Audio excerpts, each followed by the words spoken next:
Hi అందరికీ. ఈరోజు మనం ఒక ముఖ్యమైన విషయం గురించి మాట్లాడుకుందాం. ఇంట్లో ఉండే మహిళలకు చాలా బాగా ఉపయోగపడుతుంది. మనం మొదటగా కంప్యూటర్ టైపింగ్ నేర్చుకోవాలి. టైపింగ్ మనం ఎంత వేగంగా ప్రాక్టీస్ చేస్తే మనకు అంత తొందరగా వచ్చేస్తుంది.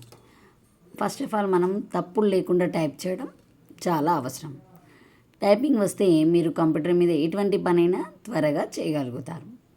ప్రతిరోజు కనీసం ఒక 30 నిమిషాలైనా కంప్యూటర్ టైపింగ్ చేయడం వల్ల మీకు దాని మీద పూర్తి అవగాహన కూడా కలుగుతుంది. కాబట్టి మీరు ఈరోజు నుంచి ఖచ్చితంగా టైపింగ్ చేయడం ప్రాక్టీస్ చేస్తారని నేను ఆశిస్తున్నాను. ఈ వీడియో కనుక మీకు నచ్చితే please like and share and subscribe చేయండి. ఇంకా మీకు ఏమైనా నేర్చుకోవాలనే టాపిక్స్ ఏమైనా ఉంటే కామెంట్ చేయండి. ఓకేనా ఫ్రెండ్స్?